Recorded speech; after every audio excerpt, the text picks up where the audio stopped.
There's something I've been saying for a few years, and for some, I think I've not really broken down and um, just gone directly to it to say what it is. I've been saying that to me, the problem of Nigeria is not corruption. This major problem of Nigeria is not corruption.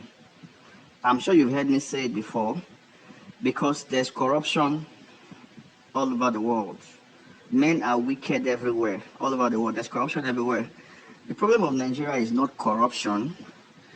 Is not those other things that people think are the problem. The problem of Nigeria: greed, wickedness, and all those things.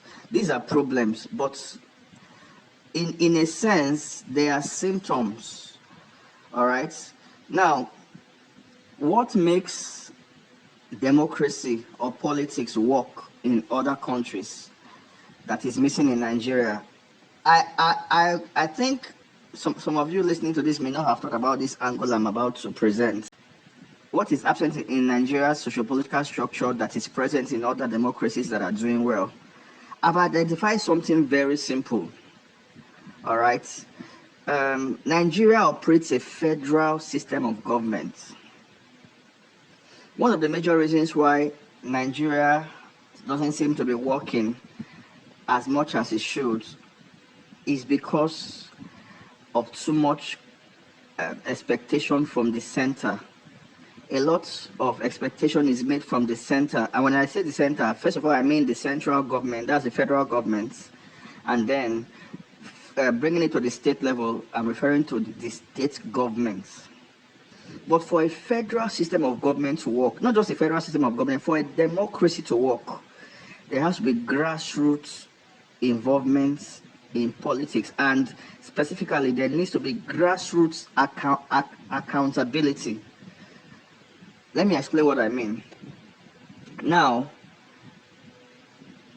true or false, if you put pressure on the government for something specific, if a lot, maybe social pressure through social media is placed on the government, maybe from pressure groups and on social media is placed on the government for something specific, at least they tend to react. It may not be a sincere reaction. They tend to do something to respond because of pressure, and this can never be taken away. That's the bedrock of democracy. The right to speak against the government and mount pressure on them and get them to do the right thing. All right. Also, the problem of Nigeria is beyond rigging of elections. It's not even who is the president or who is the governor or who is what.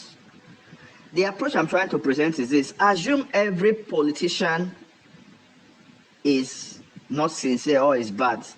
If we have grassroots accountability, at least to some extent, Nigeria can still function far better than it is right now.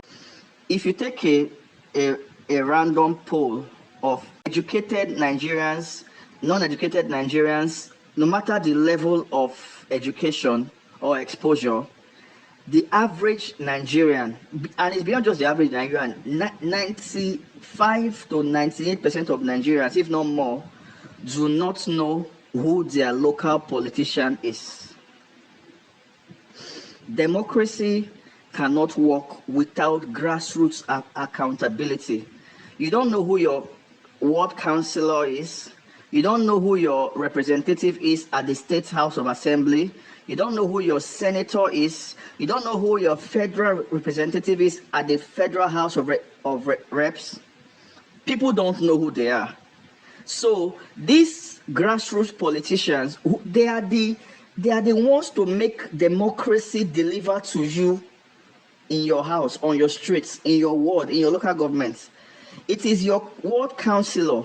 It is your state representative at the State House of Assembly. It is your federal representative at the Federal House of Reps, and it is your senator of your geographical zone, or there's something they call it now. In your state, you have your senatorial zone or district rather. It is your senator. Those are your local politicians that will deliver the dividends of democracy to you locally. And in turn, collectively, it will make things better generally. We don't know who everybody in Nigeria is guilty of this. 98% of Nigerians are guilty of this. So all the pressure is put on the federal government, all the pressure is put on the state government because they are the ones you know. All right, and they try to do what they can do. Of course, they can never deliver enough because the local politicians do not give account. They are not accountable. Nobody knows who they are. They have a field day. In fact, the biggest scam ever you can operate is to be a local politician in Nigeria, to be a councillor, to be a rep or something, because nobody knows who you are. Nobody makes any demands from you. All right, when election comes, nobody even knows who you are. They just vote and you get in until you become a governor or a president or some other state or federal politician. No, you can get away with murder and nobody will hold you accountable for anything. Democracy will never work in Nigeria until there is grassroots accountability. The ward councillor, the people in that ward, the streets in that ward need to hold him accountable, need to make demand, even if it now get my theory. My theory is this. In past debates or discussions we've had, you've heard me say something. Even if the president of America today, if the devil himself, not a demon, if the devil himself became the president of America today, there are some things he still cannot do that he wants to do. The system will not allow him to do it. The accountability of the system will not allow him to do it, because pressure will be put on him and he will be forced to do some things that he doesn't want to do. Assume every politician in Nigeria is wicked. If they are held accountable, if your councillor is held accountable, if your senator is held accountable, if your rep is held accountable, both for state and federal houses, imagine all the councillors in all the wards in Nigeria. The people in those wards are holding them account. They know who they are. They march to their offices to make demands. They are watching their performance. They are watching their deliverables, and then they make demands. They criticize them, they demand from them, and that is replicated in all the wards, in all the states in Nigeria, in all the local governments. That is the problem of Nigeria.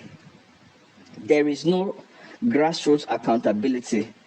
That is the problem of Nigeria. That's the first problem I've identified as Nigeria's problem. The other things you are looking at, corruption and wickedness and all that, is everywhere in the world. But people hold their leaders accountable from the grassroots. So even if you are now, just to emphasize the point I'm saying, that there's corruption everywhere. Every now and then, once in a while, politicians in the US are found. Several of them have gone to jail for crimes because they tried to outsmart the system, but they were caught. But they cannot even do some kinds of. They are wicked people, but in their wickedness, there are some things they cannot do because people are watching them. There are some evil things in their hearts they cannot execute because somebody is going to make it public. They are watching them. So the politicians in the West, in America and other advanced countries, the reason they are delivering is not because they are good people.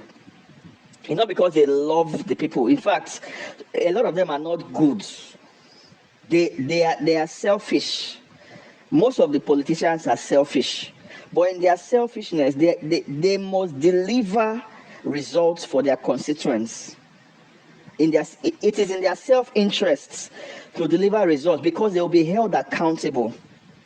So, brothers and sisters, this is the problem of Nigeria. Number one problem, until that problem is solved, where all of us in this group now, like I said, if we take a poll, we do not know who our councillor is for our wards. In fact, even the local government chairman, we do not know his name. We don't know him. the rep, our rep in the State House of Assembly, we don't know who he is. Our rep in the Federal House of Representatives, we don't know who he is or who she is. Our senator for our district in the state where we are, we don't know who he is.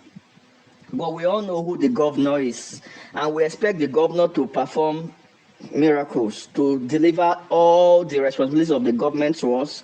We know who the president is and his cabinet, and so we expect him to do wonders to solve all the problems of Nigeria. But that is not how democracy was designed to deliver dividends.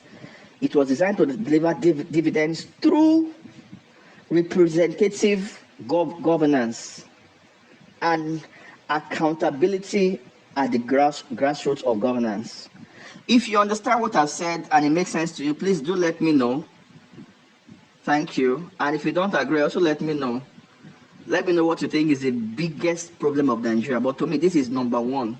Every other thing, even if we don't solve the corruption, is from their heart. People are corrupt in their hearts. You can never change that. But you can always hold them accountable. Even if corruption remains constant, the system, for example, I give an example. Right now, if you have a prepaid meter, it is impossible for PHCN to show their corruption in your direction, because all the payments are made directly to an account.